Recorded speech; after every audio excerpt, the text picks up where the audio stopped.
personnage, Frank Biancheri, qui a démarré une carrière très particulière européenne en 1985, lorsqu'il était étudiant à Sciences Po Paris, et qu'il a démarré le premier réseau étudiant, la première association étudiante européenne qui s'appelle EG Europe, qui existe toujours, qui aujourd'hui a 13 000 membres en Europe, 200 antennes en Europe, donc c'est une très grosse organisation. Maria évoquait très rapidement le fait que c'est une organisation qui, sous la houlette de Franck, en 1987, donc 2 ans après la création, a permis l'adoption du programme Erasmus. C'est quand même un truc extraordinaire. Pourquoi? Parce que le programme Erasmus, qui était voulu par les politiques nationaux de l'époque, notamment les Mitterrand, Kohl, etc., avait été bloqué par les technocrates nationaux, notamment le ministère de l'Éducation et le ministère des Finances, qui n'en voulaient pas. Les têtes blondes, il ne fallait pas commencer à mélanger avec des idées venues d'ailleurs. Donc ça avait complètement bloqué. Tout le monde, ils étaient en train d'évacuer le programme. Cette association d'étudiants qui venait d'exister, qui s'était intéressée, qui avait eu vent de ce projet d'échange universitaire transeuropéen, il faut savoir qu'à l'époque, les étudiants européens étudier soit chez eux, soit aux États-Unis, mais jamais en Allemagne, en Angleterre, en Espagne, etc. Donc Erasmus, c'était quand même ça, et donc ça a intéressé ces étudiants à ce titre-là. Donc ils ont attendu avec impatience que ce programme démarre, et quand ils sont aperçus qu'il ne démarrait pas, ils ont entamé toute une campagne pour essayer de comprendre où ça bloquait, ce qui se passait. Ils ont pris des rendez-vous voilà, à la Commission européenne, dans les ministères, dans les chancelleries, à l'Élysée, etc. Et à force, ils ont réussi à obtenir un truc extraordinaire pour cet âge-là. Hein, ça va vous impressionner. C'est un bel exemple justement de ce qu'on peut faire quand on est organisé au bon niveau. Ils ont réussi à obtenir un déjeuner à l'Élysée.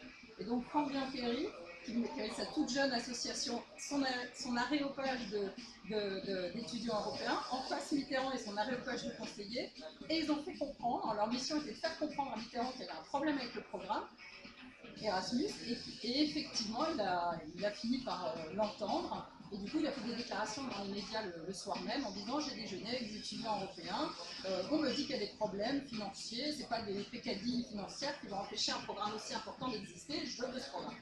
Et clac. Donc ça c'est un bel exemple. Je raconte toujours cette histoire-là, et Maria m'a lancé la perche pour ça, parce que c'est là, à ce moment-là, probablement, j'estime, en réécrivant l'histoire peut-être un peu, mais bon, en accentuant le trait, sans doute, que Franck a compris que l'Europe n'irait nulle part sans les citoyens. Parce que c'est un des trucs les plus intéressants que connu l'Europe, en tout cas dans les 30 dernières années, et sans les citoyens européens, eh ben, il n'y avait pas.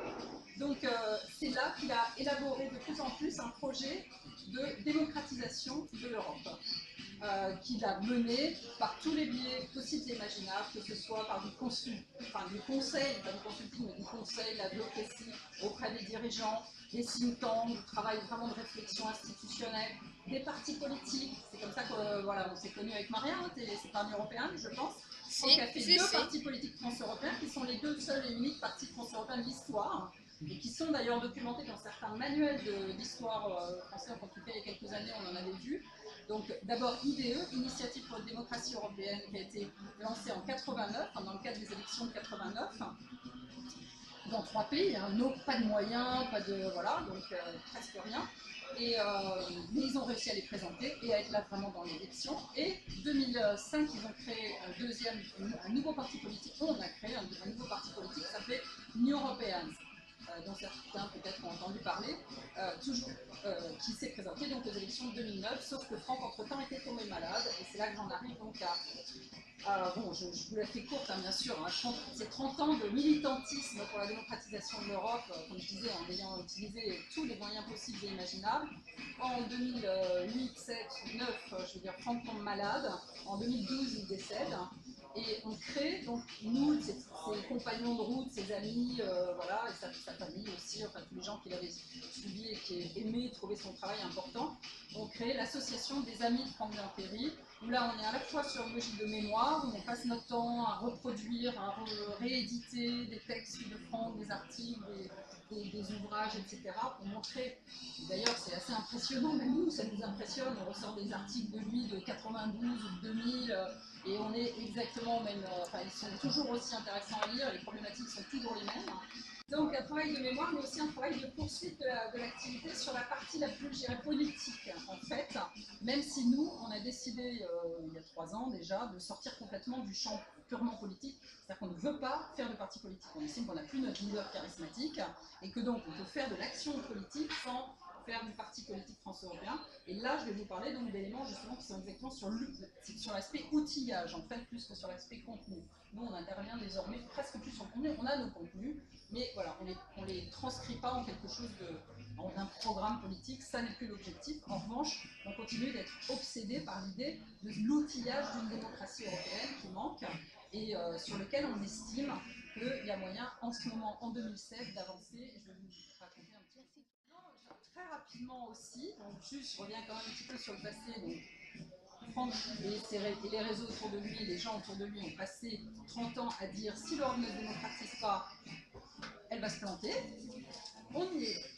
Voilà. Alors, donc on a le Brexit, on a cette opportunité de réinvention de l'Europe, et on a le problème suivant, c'est qu'au moment où on aura le potentiel d'un débat très intéressant sur l'Europe, sur comment on la réinvente, on a des calendriers électoraux nationaux ultra denses qui nous plombent le débat au niveau national. Et donc, tout ce potentiel de débat public européen est mort. Et pendant ce temps-là, qui est-ce qui avance? Les seuls qui en ce moment ont un vrai calendrier d'intégration de leurs idées au niveau européen, c'est l'extrême droite. Ils étaient à Coblence il y a un mois pour discuter, et c'est pas la première fois qu'ils se réunissent, pour discuter de l'Europe qu'ils veulent. Donc ils sont assez malhonnêtes ces gens-là, parce qu'ils nous disent qu'ils veulent pas d'Europe, et c'est là-dessus qu'ils vont gagner les élections, enfin qu'ils vont en tout cas avancer leur pion, parce que gagner les élections, ils sont pas de leur forcément encore beaucoup, mais ils avancent quand même considérablement leur pion, parce qu'ils disent qu'ils vont nous faire sortir de l'Europe, sauf qu'en réalité, ils sont en train déjà de la réorganiser. Et là, alors là, ils nous racontent pas grand-chose, hein, sauf qu'effectivement, on a compris un peu qu'ils allaient voir. Et pourquoi ils y arrivent, eux? Parce qu'ils ont des idées très simples, hein, très faciles à combiner. Hein, c'est les idées des extrêmes droites sur l'Europe, elles sont très faciles à combiner. Les nôtres, plus élaborées, il y a intérêt à justement arriver à combiner tout ça. Alors, donc on en était à Brexit, et donc d'un côté, et de l'autre côté, d'ici 4, 5, 6 mois maximum, on va avoir une Europe des extrêmes droites qui va commencer à devenir tellement une solution pour refaire marcher la machine institutionnelle, économico, tout ce qu'on veut, qu'on risque de plus avoir beaucoup de place, nous, citoyens, pour faire avancer notre idée d'une Europe démocratique. Ça, c'est l'analyse qu'on fait. Alors, sur la fin, on peut en débattre. Nous, LIP, c'est ce qu'on estime, c'est qu'il y a une fenêtre d'opportunité de 6 mois. Où là, tout le monde panique, mais vraiment. Donc il y a un vrai potentiel de convergence, d'action, d'intérêt et de mise en synergie, qui est le truc qu'on attend nous depuis 30 ans, pour arriver à ce que des idées simples et évidentes comme c'est très bien de faire une Europe démocratique connectée, l'institution, mais d'aller créer les intérêts des citoyens européens. Là, maintenant, il y a le potentiel que ça arrive parce que, en ce moment, mais de manière assez courte, tout le monde est un peu d'accord là-dessus. À part bien sûr les extrêmes droites qui sont sur autre chose. Moi, si je dis ça, c'est ce que je le ressens. Hein. C'est-à-dire que nous, on était plus ou moins en train de se dire, bon, on va revenir un peu à Internet et au guide, et puis c'est tout.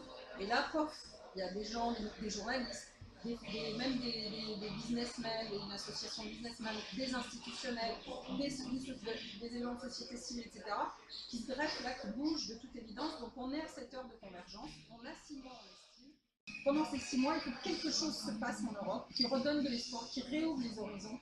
Actuellement, le pessimisme épouvantable dans lequel on est, et bien sûr du pain béni pour les extrêmes droites. Il faut, à partir du moment où il n'y a plus... Actuellement, en Europe, il n'y a plus d'avenir. Pas seulement en Europe, d'ailleurs, mais en particulier en Europe, il n'y a plus d'avenir. L'histoire de l'Europe, c'est depuis 70 ans, c'est quoi? C'est des États qui sont démocratiquement élus et autorisés, voilà, fort de ce poids, de cette légitimité démocratique, s'autorisent à travailler ensemble, on l'a vu, pas beaucoup de pays, de plus en plus, à construire un nouvel étage institutionnel. Sauf que ce qui était prévu dans les années 80, c'était ça, c'était à un moment on savait qu'ils commençaient à mettre des niveaux de décision, de souveraineté, etc. au niveau qui perdait donc du pouvoir. Ils le savaient qu'ils perdaient du pouvoir. Et que donc ce pouvoir qu'ils perdaient, il fallait le reconnecter aux citoyens différemment, pas aux citoyens européens directement. Donc il fallait faire ce transfert. Et c'est là que ça s'est arrêté. plein de raisons, y compris d'ailleurs le fait que les États n'ont pas voulu lâcher la main, les partis politiques nationaux n'ont pas voulu lâcher la main, ils ont voulu rester le sommet de plein d'autres intérêts, bien sûr, économiques et financiers, qui sont dit l'affaire est bonne, il n'y a personne qui gouverne là-haut, donc c'est bon, on va faire notre beurre. Donc tout le monde était content, tout le monde, et les citoyens qui se sont posés zéro question, il faut bien dire aussi. Hein. Donc des responsabilités, on peut bien les partager. On a laissé l'institution qui avait été créée, quand même avec notre soutien relativement, hein, je veux dire, on voyait bien pourquoi elle s'était faite, ça nous paraissait un projet. On les a laissées, toujours c'est facile. Au début, ces institutions, elles étaient les donneurs d'ordre de cette institution, c'était 6 pays qui s'entendaient et qui avaient des idées simples sur à quoi ça devait servir, fabriquer de l'unité, à éviter qu'on fasse construire sur la gueule comme on disait toujours. Ok, donc ça marche. Sauf que 6, 12, 15, 28, non. Donc à un moment, ça devient une grosse cacophonie. Du coup, qu'est-ce qui se passe? Il se met à y avoir un système beaucoup moins communautaire. Déjà, il commence à y avoir des plus gros, l'Allemagne, la France, qui se mettent à devenir plus influents pour arriver à encore avoir une cohérence dans le donneur d'ordre. Et puis, bien évidemment, dans le processus, qu'est-ce qui se rajoute? À partir du moment où c'est la cacophonie, on rajoute Monsanto, on rajoute l'ambassade des États-Unis, on rajoute tout un tas de lobbies en tout genre, etc. Qui deviennent, moi je me rappelle que Trump disait la France, c'est un lobby qui encadre l'Europe autant que Monsanto, les États-Unis, n'importe quoi. Enfin, donc voilà, donc on arrive en 2009, enfin 2008, et la crise nous débarque sur la tronche. Et là, qu'est-ce qui se passe? En 50 ans, on a une institution commune qui tombe à l'arbre. Et aujourd'hui, ce système institutionnel, il doit réagir à des crises énormes.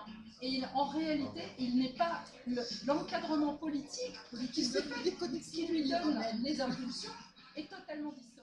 Et le fait est que si on arrive à créer un canal cohérent, et ça c'est la démocratie européenne, transeuropéenne, on part de l'intérêt collectif et de la volonté collective, et il y a des choses consensuelles beaucoup plus qu'on croit au niveau européen, et créer un canal d'ordre en disant voilà, moi je vote pour ces gens-là parce qu'ils veulent, ils me disent qu'ils vont se battre pour, enfin, qu'ils vont demander à l'institution tel type d'Europe. Voilà, on ait des débats, qu'on puisse élire ensemble des gens qui nous disent clairement ce qu'ils vont faire aux institutions. Et là, on a tout à fait la possibilité de récupérer la main. C'est une prise de contrôle des institutions. On ne l'a pas fait, ça. Les Monsanto et toute la bande, pourquoi ils sont là? Parce que nous, on n'est pas là, parce qu'on n'a pas fait notre boulot. Donc là, maintenant, il faut qu'on le fasse.